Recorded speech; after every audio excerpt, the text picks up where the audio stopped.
à vous, Serge Pélé-Onana. Au cours du septennat qui commence, quels vont être les chantiers prioritaires du candidat Paul Biya? Au cours du septennat qui va commencer, si le peuple camerounais nous renouvelle sa confiance, nous allons mettre en place notre programme, notre projet de société fondé sur la profession de foi que j'évoquais tout à l'heure de notre candidat, qui se décline en 11 points. Autour de ces points, on peut les synthétiser en 5 points, majoritairement. Mais les points prioritaires que vous évoquez et que nous allons aller développer à l'instant, c'est d'abord le pouvoir d'achat des Camerounais. Il est évident que le septennat qui s'achève a été entaché par deux grandes conjonctures internationales qui ont affecté le pouvoir d'achat de nos citoyens.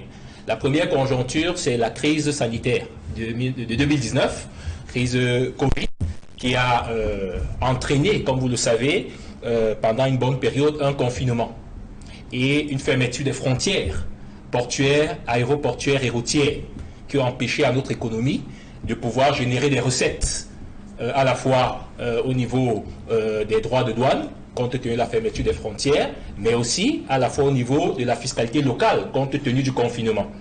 La deuxième conjoncture qui n'a pas joué en notre faveur à l'issue du septennat qui s'achève, c'est la guerre en Ukraine, le conflit russo-ukrainien qui a entraîné, comme vous le savez, dans un monde devenu un village planétaire, une répercussion difficile au niveau des denrées alimentaires, notamment au niveau du blé, mais aussi au niveau, n'est-ce pas, des produits énergétiques et du gaz.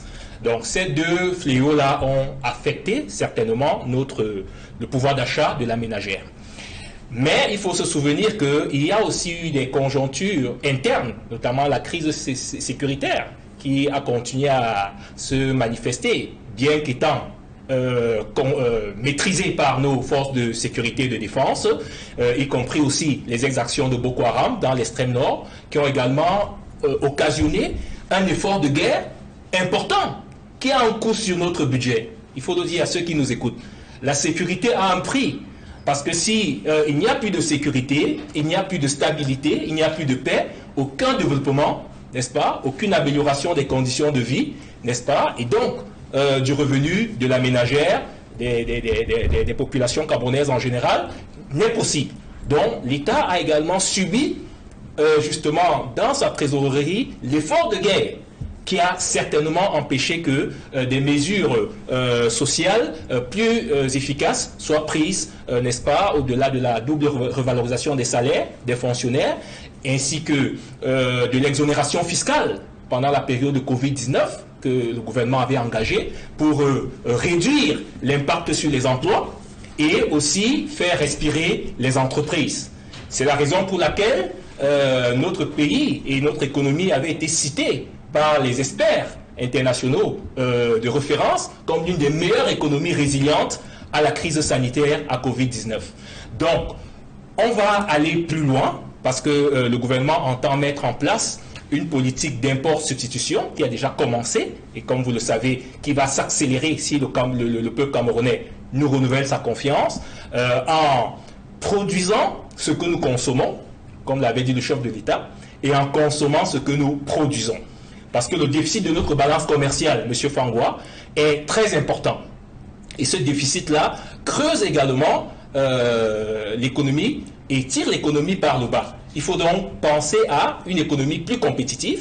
Ça passe donc par la transformation de ce que Dieu nous a donné en termes de sous-sol et de sol, notamment le fer, la bauxite et toutes les richesses naturelles que le président a su préserver, n'est-ce pas? Il est question plus que jamais d'industrialiser ces secteurs-là afin de réduire l'importation d'un ensemble d'équipements, de réduire également des produits de consommation que nous avons souvent importés, comme du riz, n'est-ce pas, de l'extérieur en grande quantité pour les produire localement. Ça va permettre donc de faire des économies en termes de sortie de devises. Ça va permettre également, naturellement, de créer des emplois. Parce que si on n'a pas de quoi manger, c'est souvent parce qu'on n'a pas un emploi. Mais lorsqu'on aura des emplois, une industrie qui sera à la portée de à la dimension, n'est-ce pas, de l'ambition que le président Paul Biya souhaite pour notre économie, des emplois, des nouveaux emplois, c'est des nouvelles familles qui sont nourries, M. Fangwa, c'est moins de précarité, c'est un accès, n'est-ce pas, à des meilleures conditions de vie. Cela passe aussi, M. Fangwa, par la réduction du train de vie de l'État, et nous sommes d'accord avec M. Serge Onanina, c'est pourquoi des réformes ont été faites dans ce sens. Si vous regardez le nombre de missions internationales aujourd'hui, ça a été considérablement réduit. Considérablement réduit, parce que justement, l'économie camerounaise s'est rendue compte que les gains que l'économie pouvait récupérer, surtout pendant la période de Covid-19 où les frontières étaient fermées, de ces missions-là étaient importantes. Voilà pourquoi, sur instruction du président de la République, le premier ministre du gouvernement a réduit la sortie du territoire national à des cas d'extrême nécessité. C'est-à-dire que si l'intérêt du Cameroun et les retombées ne sont pas suffisamment en jeu, vous n'obtenez pas une mission internationale. Il y a eu aussi une réduction, M. Fangwa, des commissions ou des comités qui avaient souvent des per diem à tout vent où vous fallait émarger aujourd'hui. J'en parle parce que je suis fonctionnaire dans l'administration. Ces per diem-là ont disparu en majorité, sauf lorsqu'il s'agit des projets qui sont financés par des partenaires internationaux qui eux-mêmes peuvent désintéresser les experts qui sont associés au projet. Mais si vous regardez bien, n'est-ce pas, les per diem qui étaient, à tout comité qui était créé, directement automatique,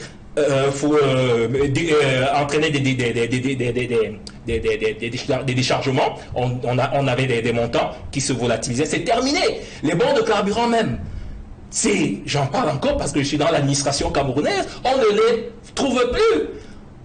Au niveau des services déconcentrés, par exemple, nous ne les recevons plus. Donc, ce sont des efforts, M. Fangwa, qui visent à améliorer, justement, à réduire le train de vie de l'État, parce que le président Paul Biya y veille. Il avait rappelé d'ailleurs l'inertie. Il est le premier à condamner cette inertie-là, à condamner, n'est-ce pas, le sacrifice de l'intérêt général au profit de l'intérêt personnel. Et il a martelé, lors de ses dernières interventions, il faut prioriser l'intérêt général. Cela passe aussi par, M. Fangwa, je veux sortir par là, par la dématérialisation des procédures dans les administrations publiques. Vous allez vous rendre compte aujourd'hui qu'on n'a plus besoin de quitter l'extrême nord, ou le nord, ou le sud-ouest, ou le nord-ouest pour se rendre à Yaoundé, pour suivre un dossier de carrière. On n'a plus besoin, n'est-ce pas, de se rendre à Yaoundé pour avoir son bulletin de paye. On n'a plus besoin de se rendre à Yaoundé pour suivre ses avancements. C'est automatique. Et dans le cadre de la gouvernance publique, on vient également au niveau du ministère des marchés publics de dématérialiser les procédures de passation des marchés. Parce que le contact physique nourrit la corruption. Mais en l'absence de contact physique, la dématérialisation renforce l'assainissement et la moralisation publique.